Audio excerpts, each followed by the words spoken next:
Welcome to Reconnecting with Wholeness, the podcast where we dive deep into the messy, beautiful journey of coming home to yourself. I'm your host, Paige, and together we'll gently question everything, bringing you deeper into self-awareness, acceptance, and trust. So take a breath, settle in, and let's begin.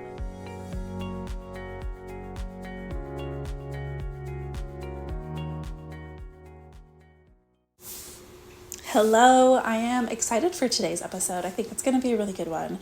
Today we are talking about reconnecting with identity.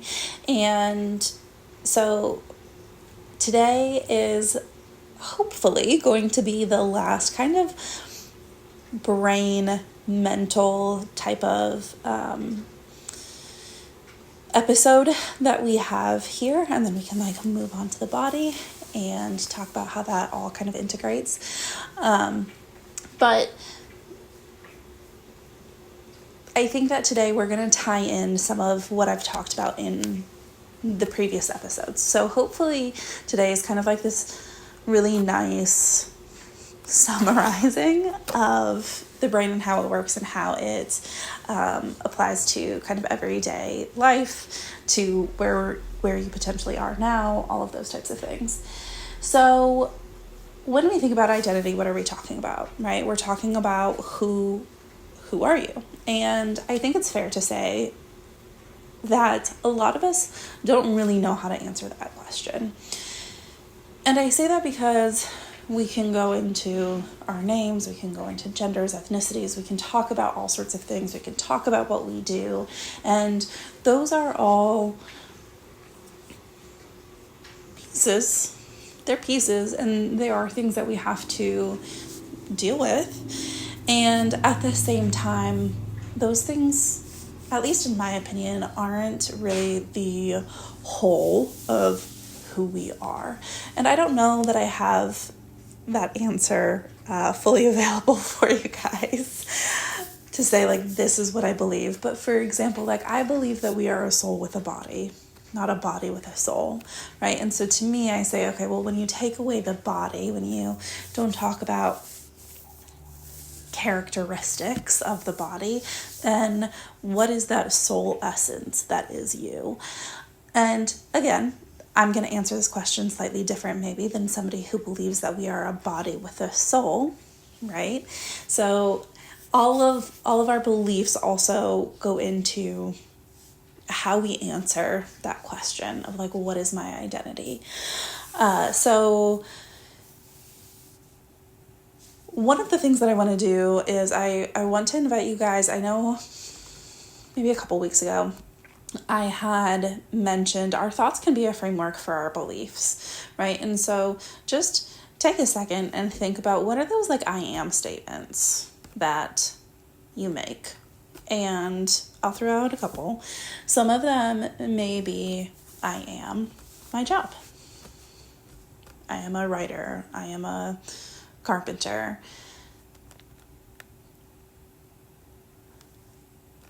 It might be a position you hold in your house. So I am a spouse, I am a parent. It's probably going to say I am a man or woman. Some people use their sexuality as an identifier.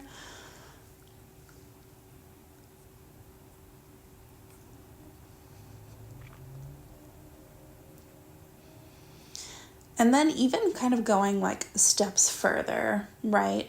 What are those things that you say about yourself? For lack of better terminology, what is those affirmations that you would have no problem saying? When I started this practice when my daughter was actually in the womb, where I would lay my hand on my belly and I would say things to her, right? You're smart, you're whole, you're complete, you're brave, whatever. And as she got older, and by older I mean out of my body and into her own body, and also in infancy, she really hated driving Like, she hated being in the car after a certain hour, and it really didn't matter what you did. Like, she just was going to cry.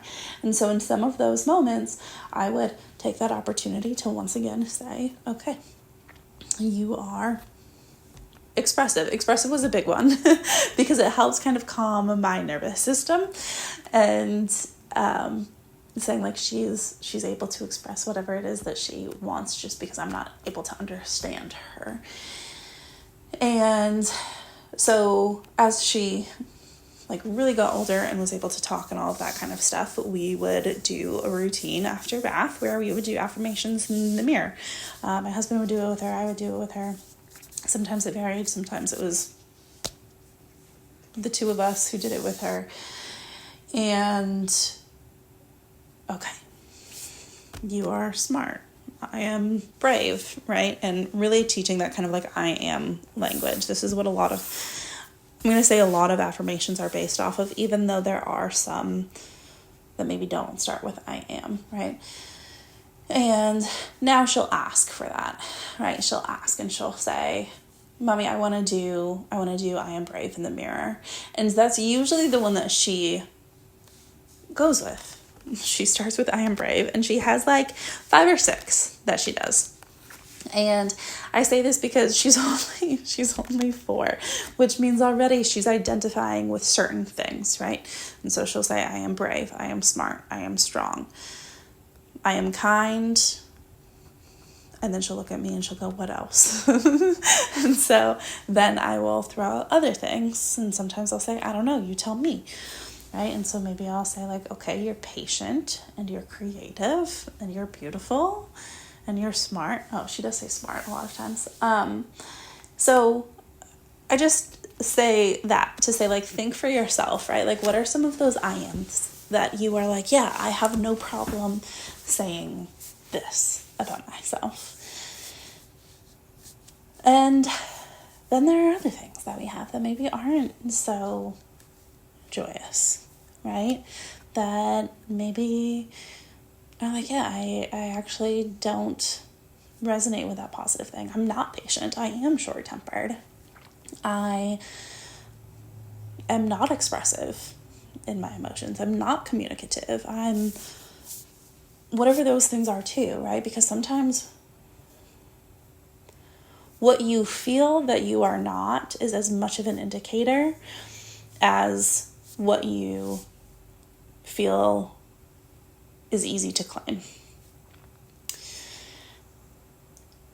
Sometimes, in fact, it's easier for us to say, oh, I'm not that. That doesn't fit. That doesn't feel good. That doesn't feel right. And so I invite you to like think about those things too. What are you not, or what do you feel like you're not? And this can get into some like really tricky and emotional ones, right? I am not good enough. I am not an overcomer.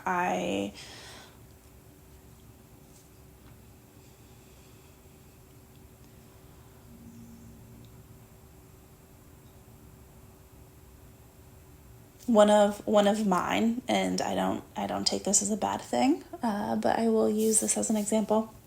When I was in the 4th grade, I took a cheerleading class, and I took it because I like the idea of cheerleaders, you know, like they're peppy, they're pretty, usually they're, you know, very extroverted, and yeah. Anyway, I took a cheerleading class, and like that is not me. Like it is not part of who I am. I still, at my age, I still love people who exude that type of energy, and I keep them in my life, but I also know that like that is not my strong suit, and I really don't want it to be either. Meanwhile, when I was a senior in high school, I took I guess I didn't take it, but I joined the girls rugby team, and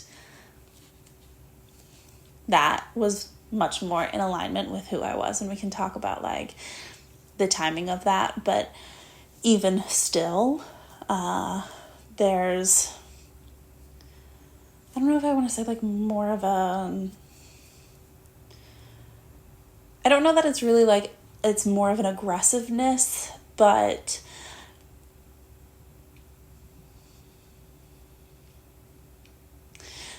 I think that cheerleading can be hard in its own ways. I am by no means saying that cheerleading is an easy sport. What I am saying is that rugby is one where like you're going to get knocked down, you're going to get dragged, you might break something, and that is kind of what I live for. I kind of thrive in those types of situations where like rubber meets the road, where we're on task, we're on agenda, like we have something, we have a mission, and we have a mission, there's a time to get it done, and let's do it. Like all is fair. That's not true. Not all is fair. But play by the rules of the game, but move forward. And I learned so much about being on a team, and my only regret was, maybe regret's too harsh, but I know when I did it my senior year of high school, I was like, I wish I started this last year. And I just use that as an analogy, right, of the fact that like cheerleading is not who I am. I would not say that I'm a cheerleader. I would say that I'm a rugby player, and even in terms of, while I don't do that, and I haven't done it in an extremely long time, when it comes to my spiritual development, I have also taken a much more rugby player approach as opposed to a cheerleader approach. So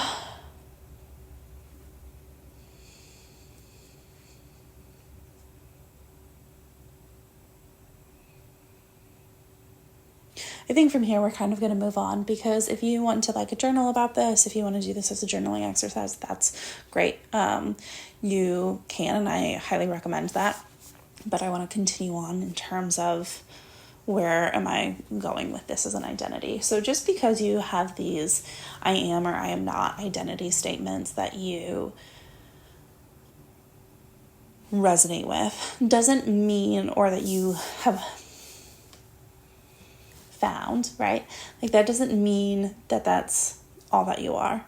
Part of what happens with our brain is that our brain is wired for safety and survival. And so when it finds something that it likes, it kind of latches on.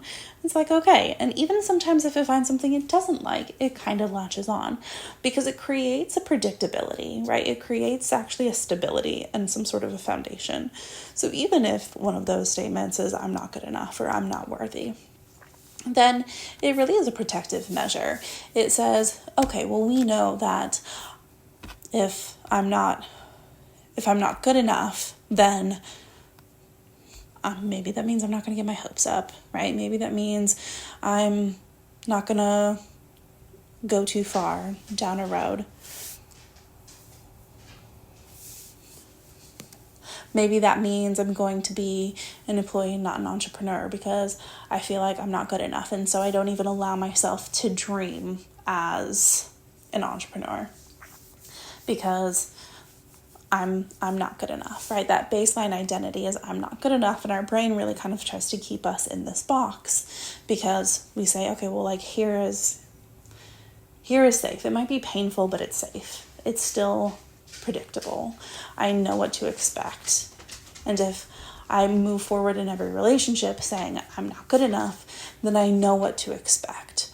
Where if I now try to switch that identity to I am good enough, well, now I don't know what to expect. What does that look like? And maybe I think that I'm good enough, and now this person leaves me.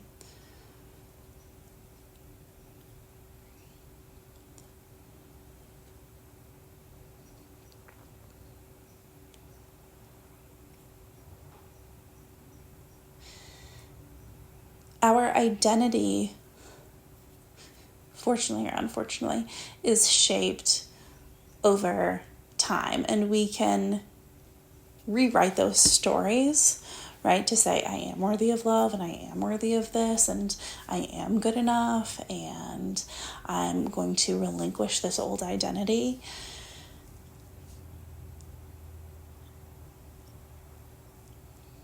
One of the big places that I see this, right, this kind of like identity shift is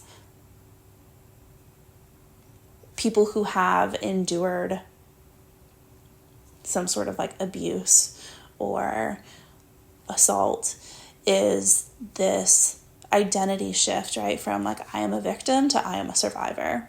And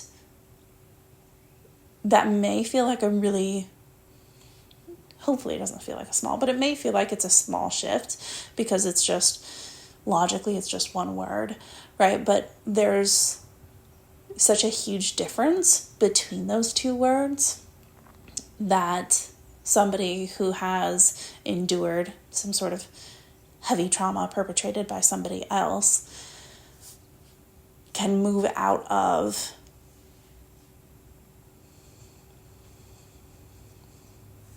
that. In essence, what they're doing is they're moving out of that victim box and into a survivor box. And I think in a lot of ways, once you move into that survivor box, you're also saying, okay, well, like, I've survived this, and so I can survive everything else. I mean, we all die, but you know what I'm saying. It actually makes it so like surviving is the safety, right?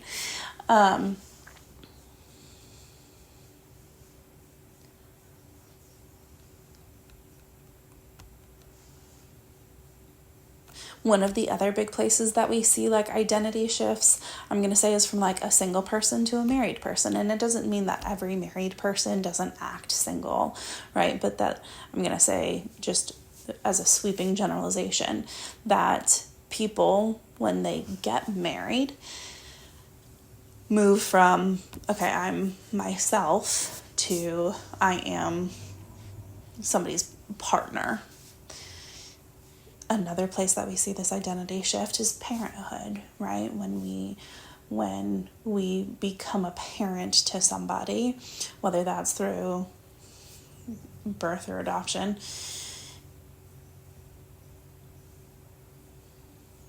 there is an identity shift that happens, and part of that is like adding an identity, right? Now I'm a parent too.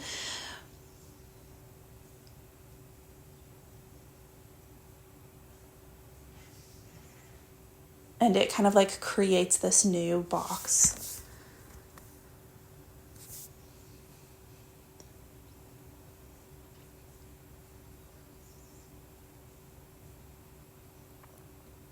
And so in this way, our identity really is dynamic, right? It's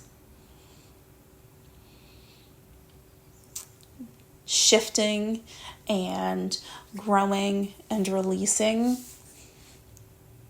I don't know if I want to say all the time, but definitely frequently. I think that we can, as a society, actually shift our identity a lot more than what we do. And that we probably would be a lot better off for it. But I'll stick with some of like those main moments in life, right? Like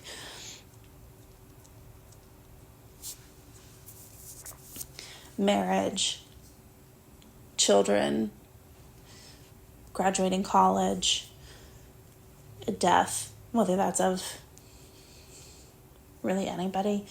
Grief changes us. And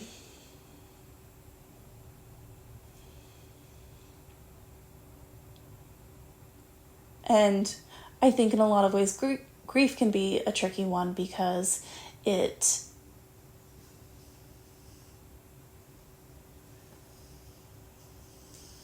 a loss that is somehow added to us in a way that I think can be hard to comprehend,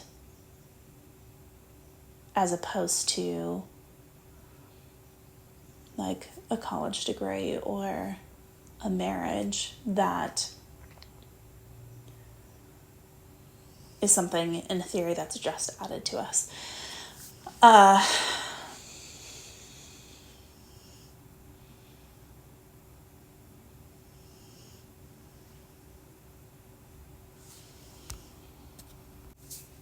So the question from here, right, moving on kind of from what is our identity to how do we change that? How do we add things? How do we maybe lose things that we at one point have identified with outside of kind of this like event happening, right? I think it can be easy to say, okay, like I got married, I had a ceremony, and so now I'm a spouse. I like birthed a kid, or I signed adoption papers, and so now I'm a parent. But what are those qualifiers for some of the things that maybe we want to identify with but don't actually yet identify with? So, for example, the person who wants to write a book, maybe they feel like they're not an author yet because they haven't written anything, or maybe they've started to write something but it hasn't been finished, or maybe they have written something but it's not been published, right? We kind of need to answer some of these qualifiers for ourselves, right? What is it that we feel like, I'm going to talk about just like from a logical level because we haven't moved into the body yet, but from a logical level, we can say, okay, like once this thing is done, then I can call myself that. Once I publish a book, then I can call myself an author. And until then, I can call myself an aspiring author, maybe, right? But what are ways that we can really, I almost kind of want to say like reverse engineer this to say, okay, if this is something that you want to be, you want to be an entrepreneur, but you don't feel like you are yet, or you know that you want to be, I don't know, it doesn't matter, kinder, but you feel like you aren't yet. What are some of those like things that you want to integrate into your identity, and how, first of all, like identifying what are those things that you want to integrate into your identity? What are those things that you say, okay, like this is who I am. These are the things that I like these things. We're going to keep them. So that same kind of like list that we did earlier, right? Of like, what are those things that you identify I am and I am not? Are there things on the I am side that you're like, I actually don't want to keep this. I am short-tempered. I'd really like to be more patient. I am not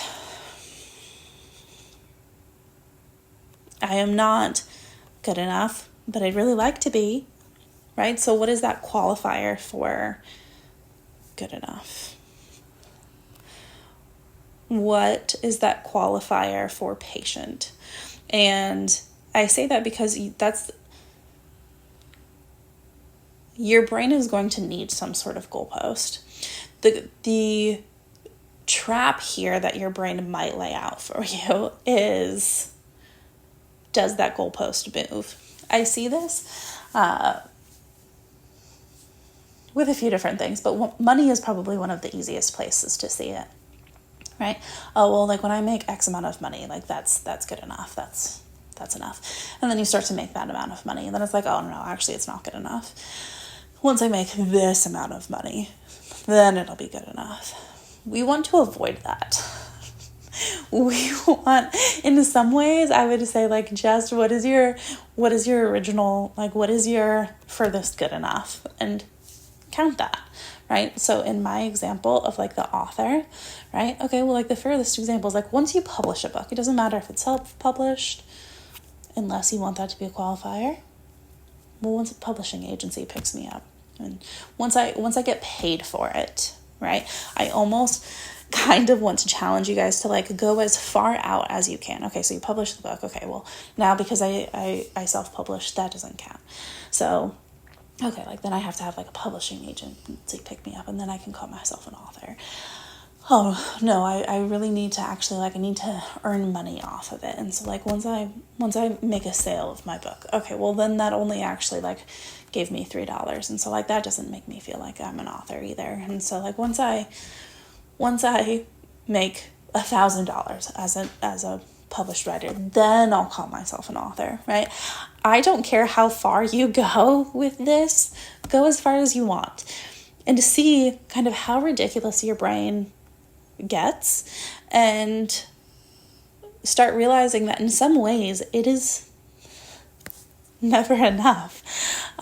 That's unfortunately sometimes what happens. And so you kind of have to talk your brain into, like, okay, no, like, if I got paid for it, if I wrote the thing, well then, like, it doesn't matter what happens because I wrote it. And so that is enough for me. And so you kind of have to take control of your brain in a way that maybe you haven't before. And I do encourage that the first way of taking control of your brain is to really kind of entertain it and allow it to go as far out as it wants to, and say, okay, well, I don't have a real business until I've made X amount of money, or until I have employees, or until I've helped a certain amount of people. And imagine yourself, like, doing those things. And then see, like, does your brain still have another yeah, but? And if it does, go along with it. And then you can kind of talk to your brain and say, okay, and here are some other, like, rebuttals for that. Where, for example, like, we don't really have that in, like, becoming a parent, let's say, right? Once you adopt the child, once you birth the child, once you,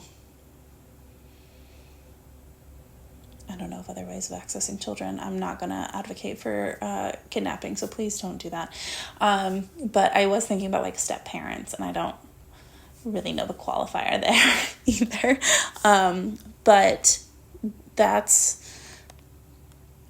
that our brain has a harder time refuting those things because there's, like, a piece of paper, right? And so it's like, yeah, but, like, I have a birth certificate. Yeah, but I have a marriage certificate.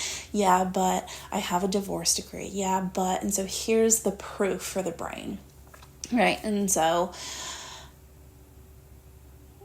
what proof can you give your brain to show all the ways that you are patient, all the ways that you are kind, all the ways that you are loving, all the ways that you are good enough, all the ways that you are worthy, all the ways that you are listened to? Like, what are the ways that you can give your brain some of that proof now to help shift out of identities that you want to move out of and into identities that you want to?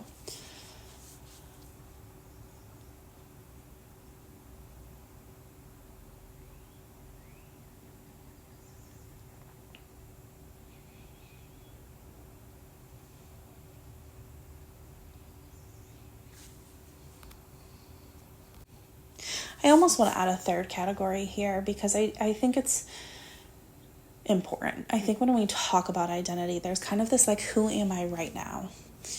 And who am I not right now? And in part, I kind of bring up this next section because it's something that I have worked on quite a bit, which is that, like, past version of self. And sometimes I think that I can't even say sometimes, I think often, as we go through a healing process and as we kind of shift identities and out of one and into another, we lose sight of who we were and where we were and all of the things that did for us. And I know for myself, I actually was just talking about this as a guest on another podcast, but we have all of these like past versions of ourselves and all of these past identities. And sometimes we get into this trap in healing that we're not that person anymore. And that might be true. And simultaneously, those versions of us are also important. And so maybe even as you are journaling and doing some exercises and saying, okay, how do I identify right now? How do I absolutely not identify? And what are some things that I maybe used to identify with? That, I mean, the goal here isn't to judge those things that you used to identify with. It is kind of just to come to peace with them, to accept them maybe, that's kind of up to you how you feel about it. But you can say like, okay, I'm glad that I'm not that person anymore. And, or you can say, wow, like these things show how much I am an overcomer, right? And maybe that even helps kind of like lock in some of those new identities that you want to be, right? So I almost would say like do 4 categories if you want to do like the full effect, right? Which is, how do I identify? What are my I am statements that I resonate with? What are my I am not statements that I resonate with? What are my I want? And I have been. I am short-tempered. I am not perfect. I want to grow. I have been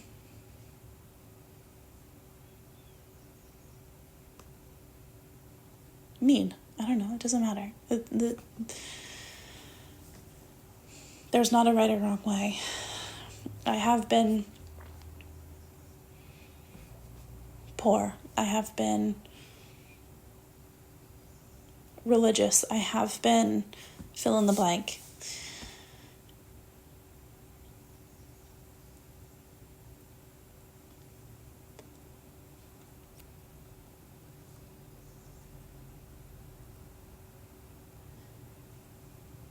And I invite you to use this as an opportunity. First, in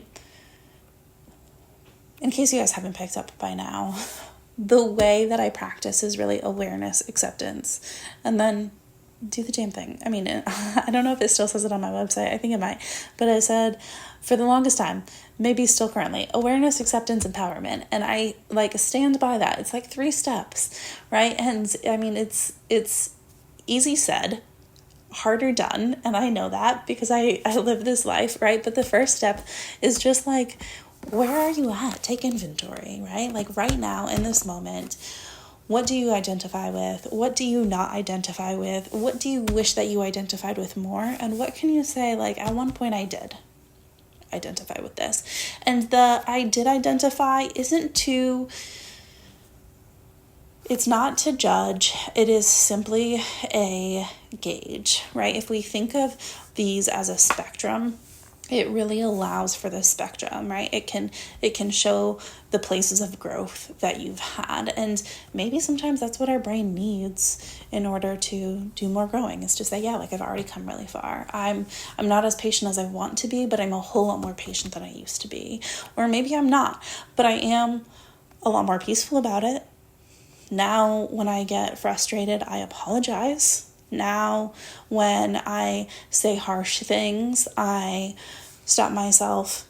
I apologize the moment after it comes out instead of 4 days later or never. Now I don't get as defensive. Now I do recognize when I have triggers.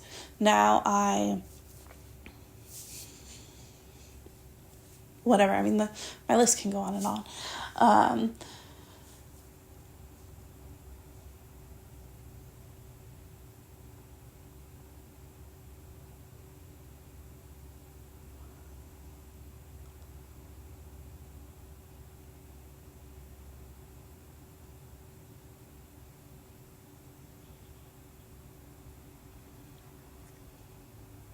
I feel like I need to leave you guys with some sort of like an actual exercise as well for this one. So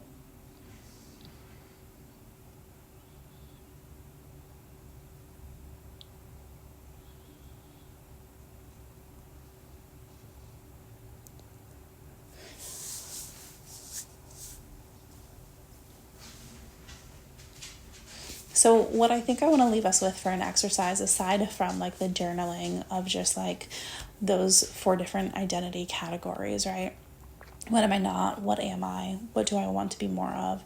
And what did I used to identify with? Also, sitting with the things I am that feel good first. I think that's like the first and foremost thing. Those things that feel good on that I am list, right? I am brave, I am smart, I am kind, I am patient, I am gentle, I am loving, right? Say those things. Breathe into those things. Like really rock solid. This is going to go kind of into that nervous system a little bit. We're starting to kind of tether that in, but really like setting the foundation for that. And then moving into those things that you want more of, right? So I want to be worthy. I want to be a better person. I want to be an author.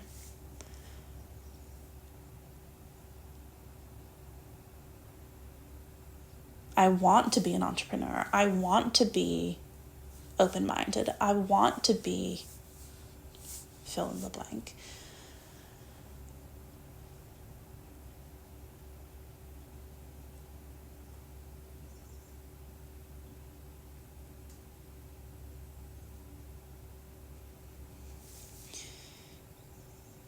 And breathe into those. You don't have to claim those yet. You can just identify them and say, yeah, I want to be more this way. I think from a nervous system standpoint, I know we haven't talked about it, but I think that's going to be the calmest, safest route. And then I would just invite for some of those things that you identify in the I am not category that don't feel good for you, right? So it's one thing if you say, I'm not, I was trying to think of like a stupid example. I mean, I am both a cat owner and a dog owner, but even if you said something like that, like I'm not a dog owner, if that feels good for you and you're like, cool, I'm not a dog owner and I don't want to be, right? And so like mine would probably be like, I'm not extroverted. And sometimes I want to be and sometimes I don't. Sometimes I'm like, nope, I just like want to harm it away. But for those things that you then say, I'm not, and that doesn't feel good, right? So something like, I am not worthy, I am not good enough, I'm not smart enough. Maybe it's just I'm not enough. And yes, I did talk about like doing some of those qualifiers, which I think is also important, right? It's like what would make you enough, but also really just kind of anchoring in and putting those things into the I want category, right? So I want to be enough. I want to be worthy. I want to see myself as beautiful. I want to be confident in my own skin. I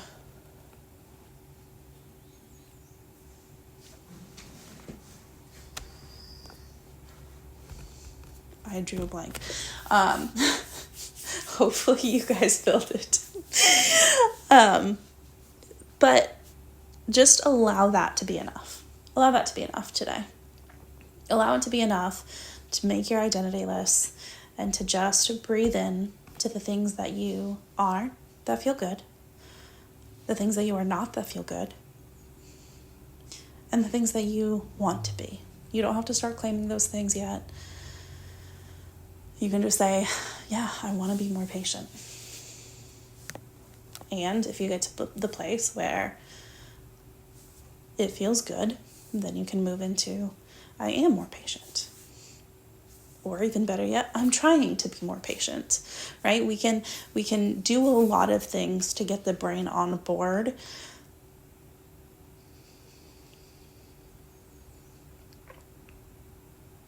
We can do a lot of things to try to get the brain on board. And to end this out, I think that I like to hope, I think that what I've just said to do is going to be safe enough for your nervous system to feel like fairly calm, cool, and collected, and it shouldn't hijack it. It might, because I'm not you. I don't know. It might feel like a lot just to even do the exercise. And in that, I would say, if it feels like it's a lot, and if you are like, oh my gosh, I'm crying just at like thinking about what I am not, then skip that part, right? This goes all the way back to like week 1 or 2, whenever I talked about discernment, right? Like, use what works for you. Next week, we'll talk a little bit more about the nervous system, but I'm not even going to say but, because next week we're going to talk more about the nervous system, because if your nervous system isn't on board, it doesn't matter how on board your brain is. And the opposite is also true. You can have a really on-board nervous system, but if your brain isn't piecing it together, then it won't work. So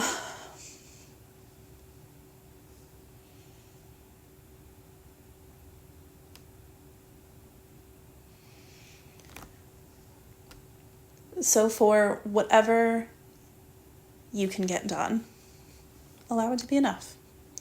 Maybe it's not 4 categories. Maybe that feels overwhelming. Maybe it's 1. Great. Awesome. And maybe you come back at some point and you do the next one at whatever your pace is, right? This isn't a race.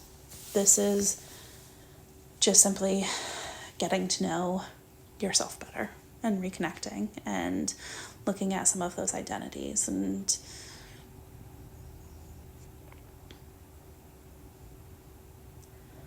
allowing yourself to be honest with yourself.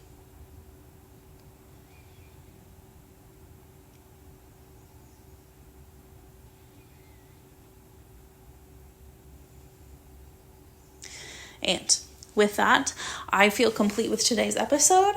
Happy Friday if you're listening on Friday. Otherwise, happy whatever day it is that you're listening to this. I will see you next week for talking more about the nervous system. Much love to everybody.